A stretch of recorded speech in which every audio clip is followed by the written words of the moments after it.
दबाया नहीं करता।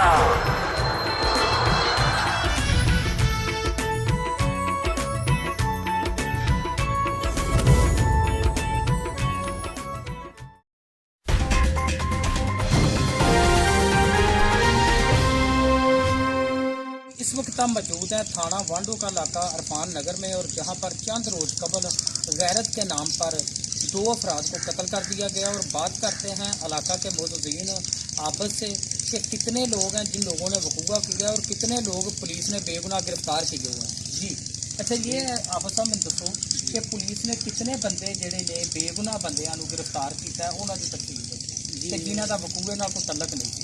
जी 4 बंदे ने जिन्होंने वकूए ना कोई तलक आपने ਉੱਚੀ ਬੋਲੋ। ठीक है जी 3 बंदे साढ़े जोड़े ने उन्होंने हो सके तलक वास्ता है बेचारा ਕੀ ਨਾਮ ਹੈ ਜਿਹੜੇ बेगुनाह ने, ਉਹਨਾਂ ਦੇ ਨਾਮ ਦੱਸੋ। ते बेगना जी मोहम्मद मीर ते उस तो बाद मोहम्मद इकबाल मोहम्मद आसिफ। ਇਹ ਤੁਸੀਂ ਸਮਝਦੇ ਜੇ ਕਿ ਬੰਦੇ ਬਿਲਕੁਲ ਬੇਗੁਨਾਹ ਜੀ, ਨੇ, ਬਿਲਕੁਲ ਬੇਗੁਨਾਹ। ਇਹਨਾਂ ਦਾ ਕਤਲ ਦੀ ਵਾਰਦਾਤ 'ਚ ਕਿਸੇ ਕਿਸਮ ਦਾ ਕੋਈ ਅਮਲ ਦਖਲ नहीं ਨਹੀਂ। किसी किस्म का कोई अमल नहीं। ਤੁਸੀਂ ਹੁਣ ਕੀ ਚਾਹੁੰਦੇ ਜੇ ਕੀ ਹੋਣਾ ਅਸੀਂ ਚਾਹੀਦਾ? ਇਹ ਗਵਰਨਮੈਂਟ ਅੱਗੇ ਅਪੀਲ ਕਰਨੇ ਕਿ ਸਾਡਾ ਜਿਹੜਾ ਇਹ ਹੱਥ ਹੋਣਾ ਚਾਹੀਦਾ, ਸਾਡੇ ਜਿਹੜੇ ਬੇਗੁਨਾਹ ਬੰਦੇ ਨੇ ਇਹਨਾਂ ਨੂੰ ਬਾਹਰ ਹੋਣਾ ਚਾਹੀਦਾ, ਜਿਹੜੇ ਉਹਨਾਂ ਨੂੰ ਗੁਨਾਹਗਾਰ ਬਿਲਕੁਲ ਨੇ ਰਿਹਾਈ ਮਿਲਣੀ ਚਾਹੀਦੀ। ਜਿਹੜੇ ਗੁਨਾਹਗਾਰ ਨੇ ਉਹਨਾਂ ਦਾ ਜੋ ਅਦਾਲਤ ਫੈਸਲਾ ਕਰੇ ਸਾਨੂੰ ਮਨਜ਼ੂਰ। ਅਸਲਾਮ ਵਾਲੇਕਮ ਜੀ। ਜੀ ਭਾਈ ਜੀ, ਕੀ ਨਾਮ ਤੁਹਾਡਾ? ਮੇਰਾ ਨਾਮ ਰਫਾਕਤ ਹੈ। ਜੀ ਰਫਾਕਤ ਸਾਹਿਬ, ਤੁਸੀਂ ਕੀ ਕਹਿਣਾ ਚਾਹੁੰਦੇ ਹੋ?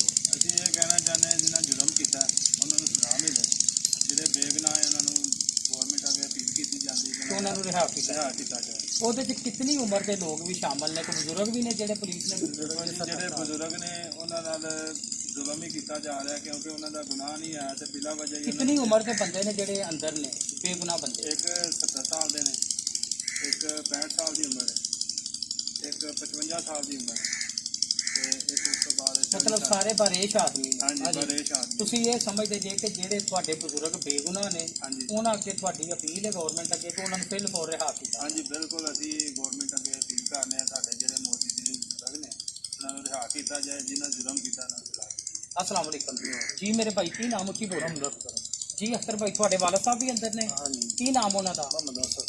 ਤੁਸੀਂ ਕੀ ਕਹਿਣਾ ਚਾਹੁੰਦੇ ਹੋ? ਅਸੀਂ ਕਹਿਣਾ ਚਾਹੁੰਦੇ ਹਾਂ ਉਹ ਬੇਗੁਨਾਹ ਨੇ, ਉਹਨੂੰ ਪਤਾ ਹੀ ਕੋਈ ਨਹੀਂ ਪਿੰਡ ਦੇ ਸਾਡੇ ਪਿੰਡ ਦੇ ਬਣਾ ਠੀਕ ਹੈ, ਇਹ ਸਾਨੂੰ ਕੋਈ ਪਤਾ ਨਹੀਂ ਲੱਗਦਾ। ਤੁਸੀਂ ਇਸ ਚੀਜ਼ ਦਾ ਹਲਫ ਦਿੰਦੇ ਜੇ ਕਿ ਤੁਹਾਡੇ ਵਾਲਦ ਸਾਹਿਬ ਬਿਲਕੁਲ ਇਸ ਵਕੂਏ 'ਚ ਨਹੀਂ ਉਹਨਾਂ ਨੂੰ ਸ਼ਾਮਲ? ਪਤਾ ਹੀ ਨਹੀਂ, ਅਸੀਂ ਸੁੱਤੇ ਹਾਂ, ਸਾਨੂੰ ਦਿਨੇ ਪਤਾ ਲੱਗਾ ਜਦੋਂ ਕੰਮ ਇਹ ਹੋ ਗਿਆ। ਤੇ ਖੁਦ ਪੇਸ਼ ਹੋਏ ਹੋ ਤੁਸੀਂ? ਹਾਂਜੀ ਅਸੀਂ ਤਾਂ ਦੇਖਣ ਗਏ ਨੇ ਕਿ ਉੱਥੇ ਕੀ ਕੰਮ ਹੋਇਆ ਹੈ, ਠੀਕ ਹੈ।